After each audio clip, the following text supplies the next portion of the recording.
Injuries. Something that true NBA fans hate to see. Now, there are the trolls who just don't care about the players and they just care about their teams winning, but we're not even going to talk about these people in this video. As you guys seen in the last couple weeks in the NBA, there have been a lot of injuries, especially in the last couple games. And this usually happens in the NBA after the All-Star break. But why? The NBA season was shortened from 82 games down to 72 games, 10 less games this season, trying to accommodate for the fact that they had to play not that long ago in the bubble. And honestly, I was like, hey, maybe this would cut down injuries. I remember back in high school, I did a senior project on shortening the NBA season, trying to eliminate injuries, but as you guys can see, that didn't work. Almost immediately after the All-Star game, the first big injury that we saw was Stephen Curry. Yes, it wasn't a huge life-changing injury, but it's Stephen Curry and he was dominating the league, especially for the Warriors. The Warriors really needed him to make their push for the playoffs, and he goes down with a bruised tailbone. On top of that, for the MVP people who are interested in the MVP talk, Curry was in the talk, so now that he's hurt, it's gonna hurt his chances. And speaking of that, let's talk about LeBron James. LeBron, another player in the MVP talk, went down to an injury. He hurt his ankle, which a lot of people are saying he's lucky he didn't hurt more. Doctors especially saying the way he landed, he could have hurt his ACL, so luckily that didn't happen. But he went down to a scary injury in the recent game against the Hawks. And speaking about hurting players on purpose, we're not talking about Zaza versus Kawhi Leonard. Honestly, a lot of players nowadays, they don't really play dirty like that. I wouldn't really say there's any dirty players. Grayson Allen. But if you guys see my latest reaction to the James Harden injury, a player named Matthews on the Wizards dove for the loose ball and put a shoulder into James Harden's head. And pretty much, in my opinion, looked like it gave him a concussion. I don't know, I haven't really heard anything, maybe he's fine. And I said it was a dirty play. I wouldn't necessarily say it was a dirty play, I just think he was out of control. Yes, people are saying it's a basketball move. I don't know, that's just my opinion. The same way a lot of people were mad at Solomon Hill for landing on LeBron. Honestly, sometimes it just happens in basketball, but if you guys ever played, you guys do know in the back of your mind sometimes when you dive for the ball that you could hurt somebody and you still go for it, especially even if it's not a close game. I understand that these players are getting paid millions. I don't know, just my opinion. And we're just talking about the most recent injuries. We're not even talking about the Kevin Durant being out. We're not even talking about Joel Embiid being out, Ben Simmons being out. There are a lot of star players not playing right now, and I have a theory to this. These players are honestly cleared by doctors and they could play, but this is the final stretch to the playoffs. A lot of teams aren't really worried about seeding this year because just like last year, it doesn't matter because of the COVID rules. There is no crowd. There's no home court advantage. So what's the point of getting a high seed? Maybe to play an easier team, but honestly, every team in the NBA is good this season. So in my opinion, you guys are going to see some upcoming basketball with a lot of backups replacing some of the star players because teams are going to be resting these players and blaming it on the injuries because they could get away with it. I'm not saying that these players are not hurt because they are, but they can come back if needed. They're just not going to. Who knows? Maybe the Warriors secretly want to tank.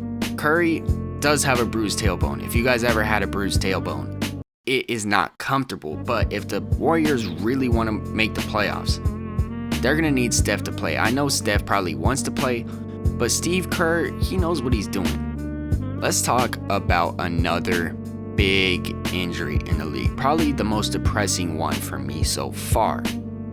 We were just talking about MVP. Now let's bring it to the Rookie of the Year.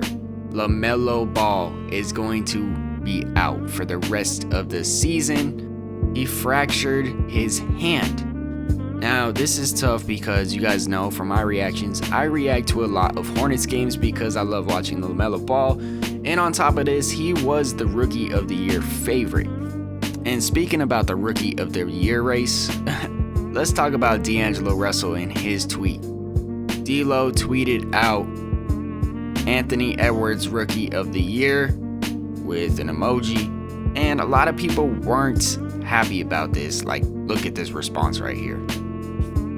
A lot of people started to bring up the whole snitching situation that D'Lo had when he played for my Lakers, and it's understandable when people get mad at a player, especially if it makes it seem like he's talking down on a player who got hurt, but honestly, that is not the case in here, and people need to chill out. I would understand if it's another rookie that's on a completely different team, but Anthony Edwards is on his team. Yeah, I could see the point you guys are making, though. It does kind of seem messed up now that he's tweeting out Rookie of the Year after LaMelo goes down. Who knows? Let me know what you guys think about this situation down below in the comments. Oh, by the way, if you guys are watching and you're not subscribed, what are you doing, man? Scroll down and click that subscribe button right now. I appreciate you. And I know we're talking about injuries. Injuries bring sad news, and there's some more sad news in the NBA today. Lakers legend Elgin Baylor dies at 86 years old. RIP to a legend. Elgin obviously is one of the greatest players to ever play the game of basketball. He's actually one of the first players to play basketball. He was playing in the 60s and the 70s with Jerry West, Will Chamberlain. It's been a rough couple years for the Lakers family. Another Lakers legend goes down. But in sad news, there's always gonna be bright news. In a negative, there's always gonna be a positive. That goes with anything in life. So, what the hell is gonna be the positive in all these injuries? Listen, we all know the playoffs are coming up. The playoffs are where it matters. The regular season don't matter when it comes to the playoffs. And when the playoffs come around, all the starters are gonna be back. Now, what am I trying to get at with this?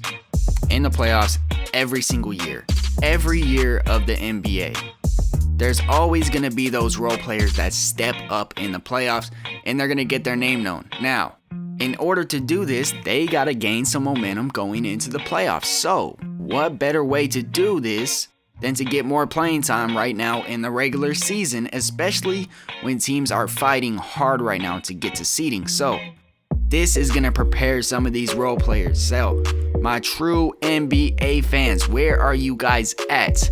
I'm going to be doing reactions soon. Maybe they're not going to be getting as much views because star players are out, but the true fans know that these role players make the NBA the NBA.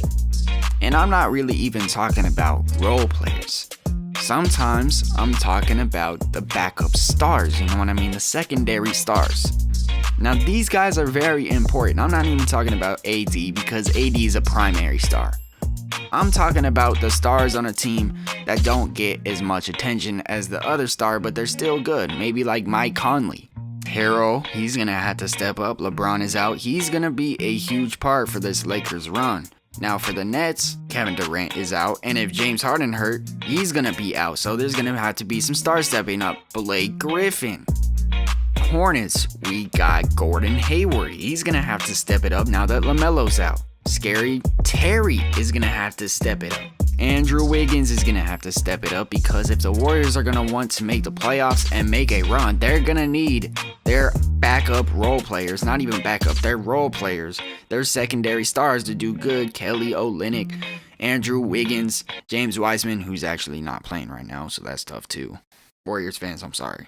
We got Giannis out on the Bucks, so that means Drew Holiday's gonna have to step it up. Brook Lopez is gonna step it up. I'm not even talking. What am I even talking to them about? They got Chris Middleton. Chris Middleton's got to step it up. And I'm not even saying step it up. It's just trying to get their momentum and go off. So when they go into the playoffs, their team's even better. Trust me, I know this. Story time. Alright, so back when I used to play basketball, right? I played for this rec team. I was probably like 17 years old. I was in high school, right? And I was on a team with my friend. He was like the LeBron James. I was like the D Wade. So we're playing. We're going through the season. He's averaging probably like 28 points. I'm probably averaging like 19 or something, right? He can't play against my former team the year before. He has like something wrong with his tooth. He has to go to the dentist. He got like a fake tooth. Not a fake tooth. I don't know, a filling. He can't play. Something like that, right? So it's just me. versus my former team. So I'm like, damn, all right, I don't know how we're going to win this game, but we're going to play. And that game, bro, I entered a new level. I'm pretty sure I scored like 26 points, right? I had like 4 deep ass threes, but that's not even the most important parts. At the end of the game, it was a tie game. We called timeout. I'm feeling it, right? We have the ball. I'm telling my teammates in the huddle, I was like, hey, give me the ball, right? So my teammate is like, okay, cool. They don't even say anything really, right? So I have to inbound the ball, right? 14 seconds left. We're inbounding from full court, right? So I inbound it to him. I'm calling for it back. I'm like, hey, yo, pass it back. He ain't passing it to me, bro. I'm like, oh my God, bro. I'm like mad halfway up the court. I'm mad because he's not passing it to me. So I get to like the right wing, more to like the corner, right? And I'm like, bro, yo, pass me the ball. For some reason, they come double team him because they start freaking out because there's only like 6 seconds left. They pass it to me in the corner. Ooh, wide open. They messed up. Boom, hit the game winning shot. So that's what I'm trying to say, bro. There's gonna be people that are stepping up, and if you guys haven't watched my reactions, sub up, because in these reactions I guarantee you're gonna see some role player hit a game winning shot. You're gonna see a role player do a clutch shot, do a clutch move. I promise you. That's the end of story time. Honestly, the biggest point that I'm trying to make to you guys in this video who are true NBA fans and are frustrated with the injuries, maybe you guys don't even want to watch the season anymore, I'm telling you right now, this is the best time to watch the season. This is when you're going to see the most competitive basketball. So stay tuned for those daily reactions. Reactions are coming soon. I'm on my grind. I appreciate everybody who took the time to watch this video and listen to me today. Be sure to hit that like button if you guys enjoyed. Leave down a comment. Comment amongst each other down below in the chat, in the comments. The subs here are dope. I appreciate all my subscribers. If you guys are new, hit that subscribe button. Reactions are coming soon. Hope you guys have a blessed day. This is ZTAY. Peace.